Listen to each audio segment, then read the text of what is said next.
Ô Père éternel, Dieu de gloire, je prie que tu répandes au milieu de nous un esprit de prière. Répands sur nous un esprit de prière. Et accorde-moi, Père éternel, l'onction pour cela. Soutiens-nous, Père. Combat pour nous. Donne-nous la victoire. Fais-nous grâce. Ne nous lâche jamais.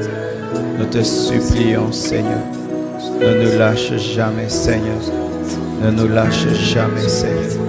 Ne nous abandonne jamais, Papa. Ne nous abandonne jamais, Seigneur. Règne et domine sur tout et prends le contrôle de nos vies. Sature ce lieu de toi, sature ce lieu de toi, sature ce lieu de toi, sature ce lieu de toi.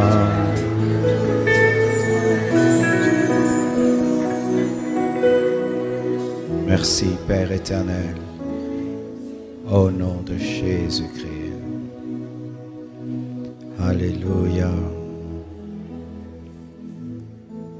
1 Pierre 4, verset 7, la Bible nous dit: la fin de toute chose est proche. Soyez donc sages et sobres pour vaquer à la prière. Je vous bénis tous au nom de Jésus et je vous salue.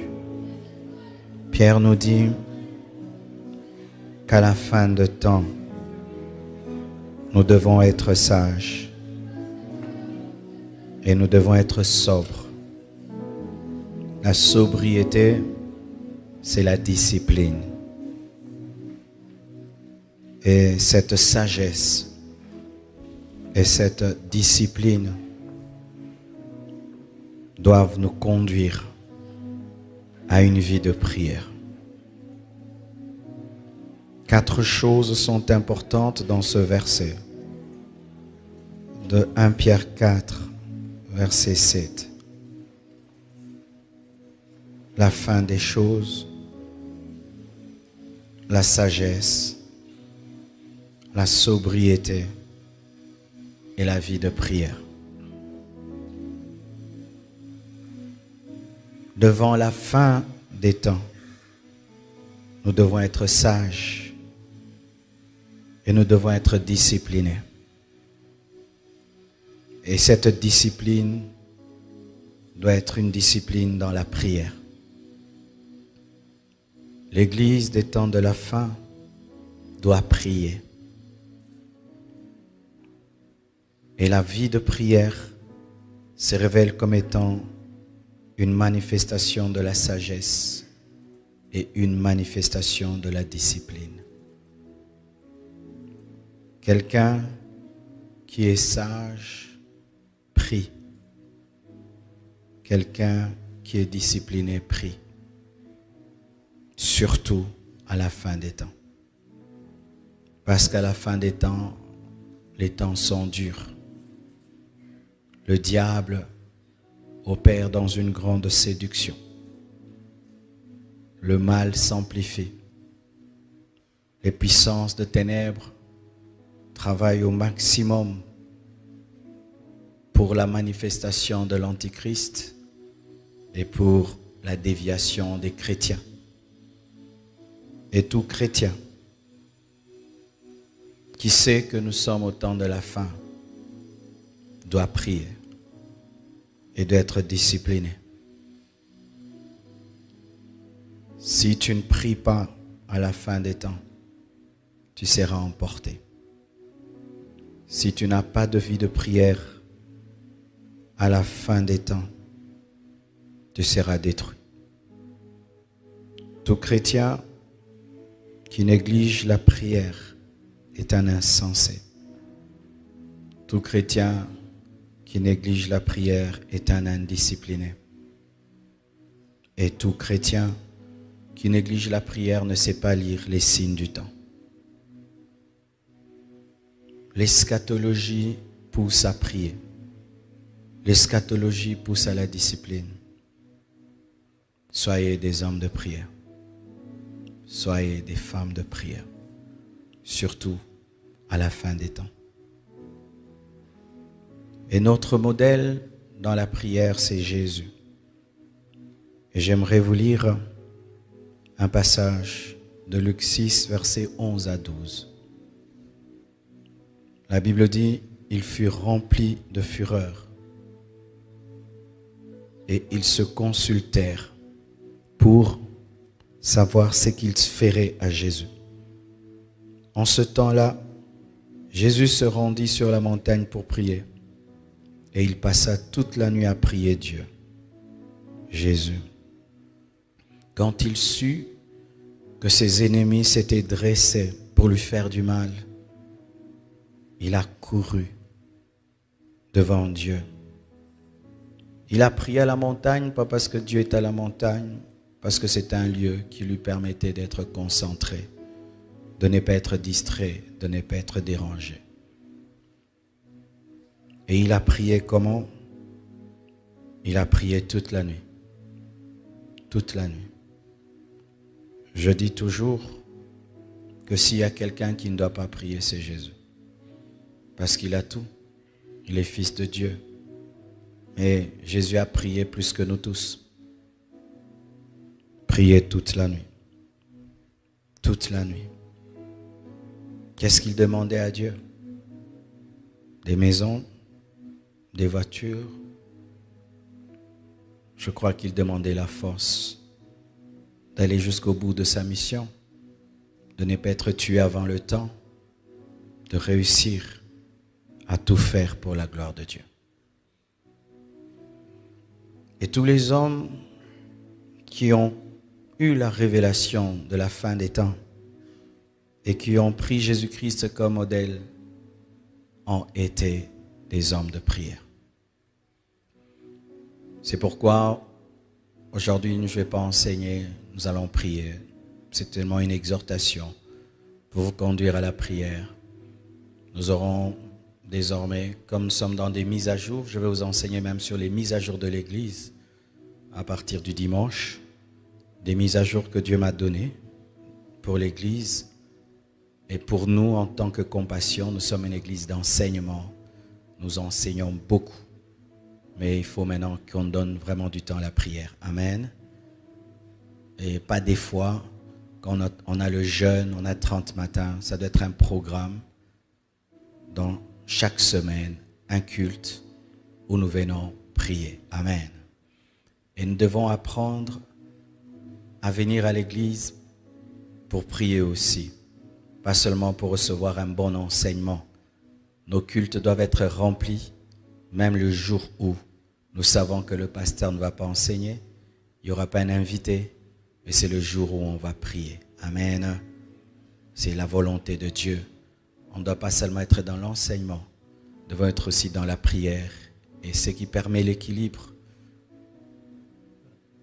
L'enseignement, c'est comme le foufou. Et la prière, c'est comme la sauce. Quand tu n'as que le foufou et tu n'as pas la sauce, ça ne passe pas bien. Et quand tu n'as que la sauce et tu n'as pas le foufou, ça ne passe pas bien. Il faut la prière et il faut l'enseignement. Alléluia. Il y a des choses que Dieu fait au travers de sa parole et il y a des choses que Dieu fait au travers de la prière. Et chaque fois que nous allons finir les moments de prière, nous prierons pour les malades, nous prierons pour les captifs, une fois par semaine. Alléluia. Où nous oublions l'enseignement et nous prions. Avant de vous conduire dans les moments de prière, j'aimerais vous parler des choses qui m'ont poussé à prier. C'est lorsque j'ai entendu que des hommes comme moi priaient d'une manière extraordinaire. Et je vous prie de lire beaucoup des livres sur le réveil. Il y a des très bons livres sur les réveils qui racontent comment des hommes comme nous ont prié d'une manière extraordinaire. Je suis en train de lire un livre sur les héros, les généraux de Dieu. Et on raconte l'histoire d'une église qui avait décidé de prier pendant 100 ans, non-stop. 100 ans, pas 10 jours. 100 ans sans s'arrêter. C'est-à-dire qu'une génération mourait, l'autre génération aussi continuait. Pendant 100 ans. Et par ce réveil, par cette chaîne de prière de 100 ans, un réveil extraordinaire s'est abattu aux États-Unis, s'est abattu en Angleterre. Et quand ils ont arrêté, le réveil aussi était mort. Des hommes comme nous ont décidé de prier tous les jours, pendant 100 ans. 100 ans. Et il y a l'histoire d'un homme qui s'appelait Id, le prieur. Il priait tellement qu'on a ajouté la prière à son nom. Id, le prieur. Et cet homme est mort dans la prière. Il avait l'habitude, lorsqu'il voulait prier, il sortait de la maison et il priait. Mais un jour, il faisait très froid. Malgré ça, il a décidé d'aller prier dehors. Et il a prié dehors. Et tellement que le fardeau qu'il avait été grand, il est mort dans la présence de Dieu. Et quand on est venu faire une autopsie de son corps, on a découvert que son cœur s'était déplacé. Il avait une telle agonie dans la prière que son cœur s'était déplacé et il est mort comme ça dans la présence de Dieu. On raconte même l'histoire d'un grand homme de Dieu. Le jour qu'il est mort, on est allé dans sa chambre. Et au coin de sa chambre, on a trouvé 2 trous laissés par ses genoux. Il priait toujours au même endroit. Toujours au même endroit. Et quand il est mort, il a laissé 2 trous dans le pavement. Un autre, on a trouvé une Bible qui avait gonflé, mouillée, pas par l'eau, mouillée par les pleurs. Il priait avec sa Bible à genoux et il pleurait devant Dieu pour que les Écritures s'accomplissent parmi les hommes de sa génération. Et il a laissé une Bible gonflée par des larmes. Et je connais personnellement des personnes. L'une d'elles, c'est l'homme qui m'a imposé les mains. Il me raconte une fois qu'il devait beaucoup prier, mais il était fatigué. Il a attaché des cordes et puis il a mis ses mains pour rattacher ses cordes, toutes ses mains, toute la nuit. Parce qu'il devait garder ses mains levées toute la nuit. Et quand il est allé prêcher dans une église, il a commencé seulement à parler. Les gens se retrouvaient sous les chaises, toute l'église. Quelqu'un que je connais personnellement. Priez, aimez la prière. Soyez passionnés de la prière. Avant qu'un déclic se produise dans mon ministère, un esprit de prière s'était abattu sur moi. Je ne forçais pas. Je pouvais m'asseoir sur une chaise pendant 6 heures, 10 heures, de 6 heures à 16 heures. Prions non-stop, sans me fatiguer, sans même sentir le temps, sans rien programmer. Je ne voulais rien. Je voulais seulement être dans la présence de Dieu. Ça m'est arrivé des mois et des mois. C'était pas un programme. Personne n'était au courant. Ma femme seulement a commencé à constater que je m'asseyais sur la chaise de 6 heures à 16 heures. J'étais là. Et puis, boum, les portes ont commencé à s'ouvrir. Les médias ont commencé à s'ouvrir. L'église a commencé à grandir. Priez. Priez. Soyez des hommes de prière. Il y a un homme, on me raconte son histoire. C'est que lorsqu'il prie, il prend de l'eau. Il jette sur le pavement. Et il prie jusqu'à ce que l'eau sèche. Et j'ai rencontré personnellement, quand je suis allé à Kimpese, en voyage missionnaire, j'étais invité par une église. Et dans cette église, ils allumaient une bougie. Ils ne priaient pas à la lumière de la bougie, jusqu'à ce que la bougie va s'éteindre. C'est quand ils arrêtaient de prier. Tant que la bougie n'est pas finie, épuisée, consumée totalement, ils n'arrêtaient pas de prier. Je les ai vraiment moi-même rencontrés à Kimpese. Et un homme de Dieu qui a bouleversé aussi ma vie de prière. J'étais à la Lubumbashi Je devais faire mon premier voyage international parce que je n'avais pas encore quitté la RDC. Il fallait que je passe par Lubumbashi. Tout était bloqué. Mon passeport était perdu. Le visa ne sortait pas. Je sentais que Dieu voulait, au travers de ce voyage, m'ouvrir les portes des nations. Mais mon passeport était perdu. J'étais dans un hôtel. J'étais là, je priais. Jusqu'à ce que mon argent était fini. Et quelqu'un est venu me visiter. Il m'a dit qu'il habitait avec un homme de Dieu qui priait 10 heures du temps tous les jours. Et j'avais beaucoup aimé cette histoire, cet homme de Dieu. Je voulais le rencontrer. Et puis un jour, on m'a amené le rencontrer. Et j'ai rencontré un homme simple, très humble. Il m'a dit, au lieu que tu habites l'hôtel, est-ce tu peux habiter avec moi? Il m'a fait voir sa chambre, une très belle chambre. Il habitait comme dans un hôtel, dans cette maison. Il a dit, non, tu peux vivre ici jusqu'à ce que tu aies ton visa. Et j'étais avec lui. On priait ensemble avant de dormir. On priait beaucoup. Et après, c'était l'heure de dormir, je dormais. Et quand je sursautais, je le trouvais toujours à genoux, en train de prier. Et tu pries avec lui encore. Tu dors. Tu sursautes, tu le trouves en train de prier. Je ne sais pas quand est-ce qu'il arrêtait de prier, quand est-ce qu'il commençait. J'ai vécu avec un tel homme. Et voir de tels hommes chercher Dieu de cette manière, ça inspire, ça pousse. Et je vous dis, ces choses que nous avions demandées ensemble, je suis en train de les voir, je suis en train de les vivre. Mais un secret dans la prière, sois profond, amen, sois concentré. Tu sais pourquoi tu sens le temps quand tu pries? C'est quand tu n'es pas concentré. C'est quand tes pensées divaguent, tu as conscience de ton frère, tu as conscience de ta sœur. Là, tu vas trouver que 30 minutes deviennent une éternité. Et quand tu oublies tout ce qui est autour de toi, et tu te concentres seulement sur la personne de Jésus, tu vas te retrouver après 1 heure, c'est 25 minutes. Des fois, je crois que ma montre a des problèmes, mais heureusement qu'elle est électronique. Je ne veux pas dire que les aiguilles ont des problèmes.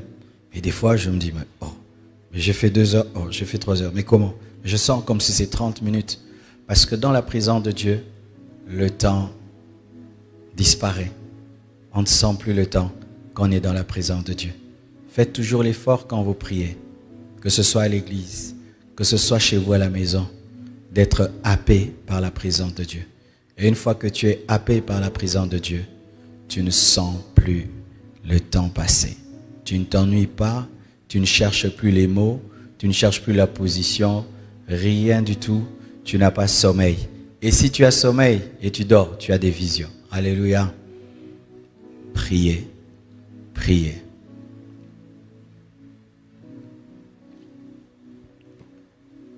Je termine en donnant cette recommandation à vous et à tous les intercesseurs dans le monde. C'est un message que j'ai reçu lorsque je suis allé prêcher dans une église à Salongo dernièrement. Le Seigneur m'a dit, as-tu remarqué que la conversion des stars de la musique est devenue très difficile et très rare? As-tu remarqué que la conversion des hommes politiques est devenue rare? La conversion des sorciers, des magiciens est devenue rare. Pour ceux qui ne savent pas, vous vous êtes convertis il y a 5 ans, peut-être 10 ans. Mais en mon époque, on entendait ça fréquemment. On entendait là, des babas se convertis. Nous, on a vu des babas se convertir, mes frères. Une star de la musique. Tu vois des babas sur la route avec un mégaphone, habillé comme un prince, frais. Mais il est en train de dire Jésus est Seigneur. Ça a bouleversé Kinshasa. Ça a bouleversé Bandal. Il priait dans une église. Cette église s'était remplie. C'était extraordinaire. On entendait des politiciens, ministres, commissaires d'État donner leur vie à Jésus. Et venir à l'église, dire comment ils avaient touché à l'occultisme, à la magie, ils avaient tué pour devenir ce qu'ils étaient. On entendait des sorciers, des grands sorciers se repentir, devenir des serviteurs de Dieu et témoigner. Et Dieu m'a dit, tu sais pourquoi ces choses ont disparu? C'est parce que dans les églises de réveil au début, nous n'étions pas concentrés sur nos bénédictions. Nous n'étions pas concentrés sur nos vies. On ne nous enseignait pas à nous concentrer sur nos vies. On nous enseignait à nous concentrer sur le cœur de Dieu. On nous enseignait à prier pour les choses qui touchent Dieu en premier. Et la chose qui touche Dieu en premier, c'est le salut des âmes. Ainsi, on priait beaucoup pour le salut des âmes. On pleurait pour les sorciers.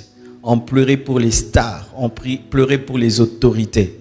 Et comme on pleurait, le Seigneur finissait par les toucher. Certains se convertissaient par des apparitions de Jésus. D'autres se convertissaient par des miracles. C'était des conversions extraordinaires comme Paul sur le chemin de Damas. Nous devons revenir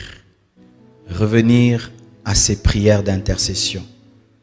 Je demande à tous les départements d'intercession de l'Église de prier chaque fois que vous réunissez. S'il y a une requête principale, priez pour la conversion des âmes perdues. Je demande à tous les chrétiens de cette Église, chaque fois que vous priez, demandez le salut des âmes perdues. Demandez des conversions authentiques. Vous savez pourquoi les églises deviennent de plus en plus grandes, mais des fois il n'y a pas des bouleversements? C'est parce qu'il n'y a pas des grandes conversions. Il n'y a pas des grandes conversions. Tu sais, si vraiment les gens se convertissent, ils vont amener 20 personnes, 30 personnes. Je suis venu à Jésus. J'ai amené mon petit frère, ma petite sœur, mon petit frère, ma petite sœur, tout le monde, ma mère. Et j'ai fini par amener mon père. Pourquoi? Parce que quand la conversion est réelle, ça pousse les gens à changer. Nous avons de plus en plus des adhérents. Nous avons de plus en plus des sympathisants. Nous avons de plus en plus des membres de l'Église. Mais nous avons peu de véritables conversions. Si réellement les gens étaient convertis, mes frères, nous aurions des églises déjà comme au Nigeria. Parce qu'une personne allait amener 50 personnes, allait amener 100 personnes, rien que par sa conversion. Et l'église n'est rien s'il n'y a pas de conversion. L'église n'est rien. L'église, ce n'est pas l'écran géant. L'église, ce ne sont pas ces écrans, ces lumières, cette moquette, ces carreaux, ces chaises. Ce temple, ce n'est pas l'église. L'église grandit quand il y a des conversions, des vraies conversions. L'église ne grandit pas quand il y a plus de membres et des adhérents. L'église grandit quand il y a des vraies nouvelles naissances, où ta famille bouge, ton quartier bouge, tes amis bougent. Ils savaient que tu étais tel, tu es devenu tel. Mais ça, c'est un miracle. Et pour que de tels miracles de conversion aient lieu, il faut que l'Église prie. Comment un homme, par une seule prédication, pouvait prêcher et 3000 personnes se convertissent sans micro. C'était la puissance de la prière de la chambre haute. Prions beaucoup et prions beaucoup pour les âmes. Et par rapport à l'histoire de Jésus, lorsque tu sens des combats et des luttes dans ta vie, la première des choses, ce n'est pas te défendre, mais c'est d'aller courir dans la présence de Dieu. C'est ce que Jésus-Christ a fait. Alléluia. Que Dieu vous bénisse abondamment.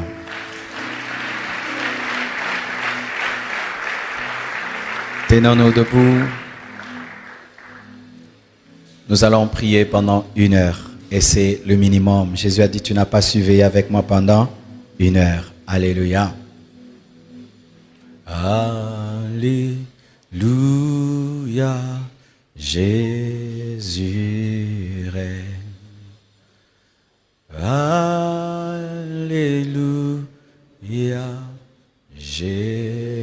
Jésus règne. Alléluia. Jésus.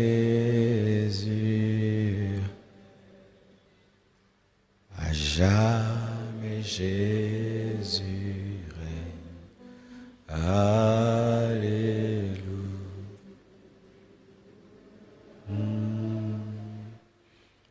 Jamais Jésus règne. Alléluia. Oh yes.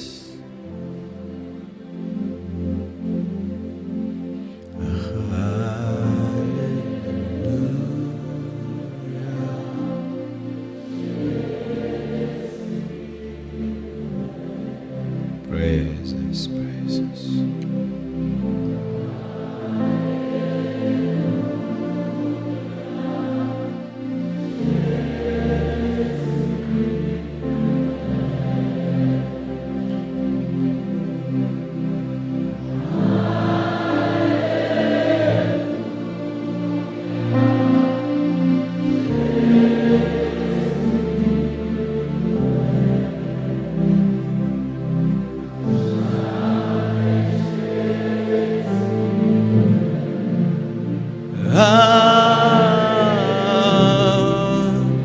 L'église, c'est la prière. Il a dit, ma maison sera une maison de prière. Il a dit, ma maison sera une maison de prière. Ma maison sera une maison de prière. Chantons.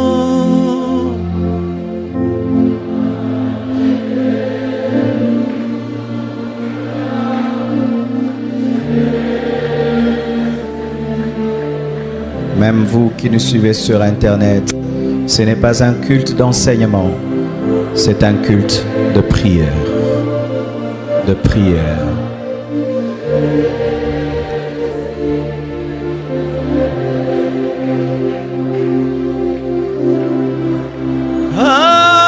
Allez, Karamasha. À jamais. Que Jésus règne au Congo, règne en Afrique, jusqu'aux extrémités de la terre. Que Jésus règne dans ma famille. Que Jésus règne dans cette église et dans toutes les extensions, dans toute la communauté et dans le corps du Christ dans le monde. Alléluia. Rabamamasha.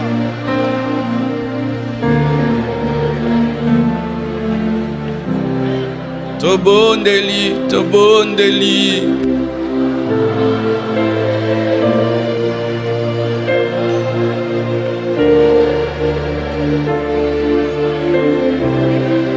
Tobondeli, tobondeli.